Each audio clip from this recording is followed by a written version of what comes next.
In recent years, I used to go on Sunday nights over to UAlbany or to College of St. Rose for the Sunday evening Mass for the students.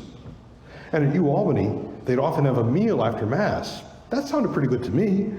And we'd talk over what happened at Mass, and we'd talk over some food. I was so impressed with the students, pretty much week in and week out. They're talking about faith and talking about things that are going on in the world, and they're trying to make sense of the events that are happening around them through the eyes of faith. They often wondered, just what does this mean for my faith journey? Now often, they'd bring friends to Mass with them who weren't Catholic. And their friends would come and they would see what was going on, and they would ask, say, well, why do you do this? Or why do you pray this way? Or why do Catholics do certain things in this way? I remember one college student, one young guy, he was commenting afterwards about the petitions and the prayer of the faithful, the universal prayer. He says, I was listening to what you were praying for. Hey, we pray for that too. They would come to Mass with friends. Sometimes they came not as friends, but more, say, as seekers, or people who want to inquire about faith. They were being struck by what was happening around them. Hey, we pray for that too.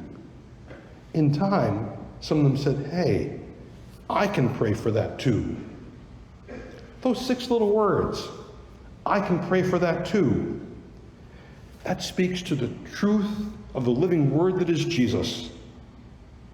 They affirm the truth that those of us here gathered in this space, and also it invites us to make space for more people to come and hear that truth.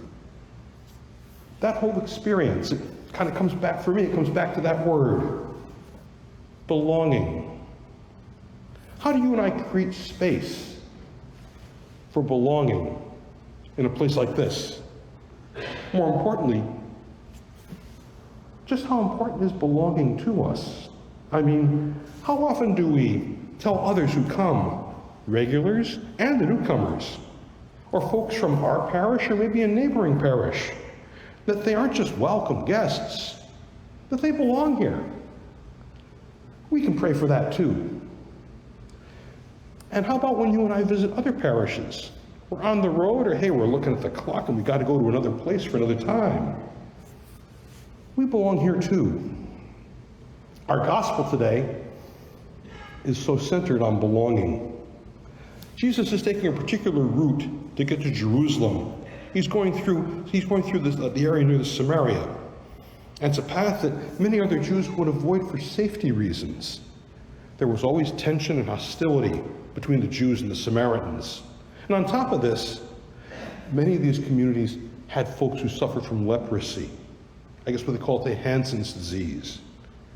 Jesus met these 10 lepers in this one village. He prays over them. And as is the tradition of the Mosaic law, he told them to go and see the priest. They realized on their journey to the temple, they were healed along the way.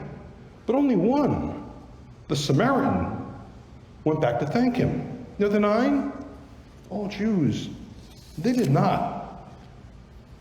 This one man who was so thankful, he'd been pushed around twice. He's a Samaritan and he has leprosy.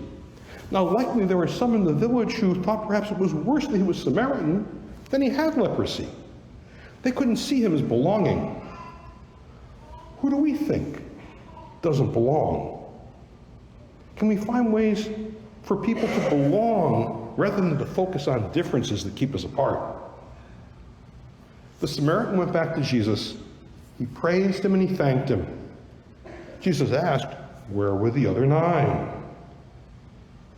There's a place for us, all of us, in this moment.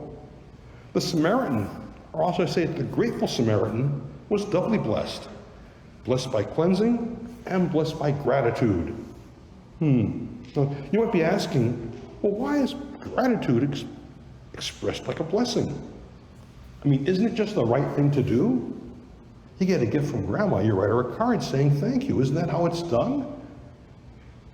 Gratitude is about belonging.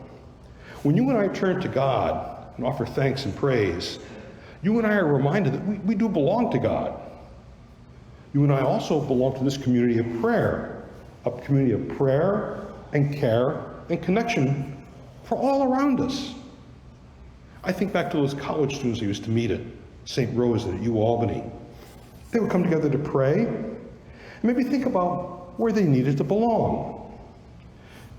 When people are being grateful, our hearts and minds are open to all the gifts and all the wonders that God has to offer. I don't see Jesus as someone who kind of waits around for people to thank him for the things that he does. He wants us to be whole. He wants us to be healed. He wants us to be close to the Father, to be connected. He wants us to know that we belong to the Father, to the Son, and to the Spirit, and to belong to one another. It's gratitude that brings about joy in our lives. Think of the example of the grateful Samaritan. How can we cultivate gratitude and joy in our lives? How do we foster a sense of being connected? We pray for that too.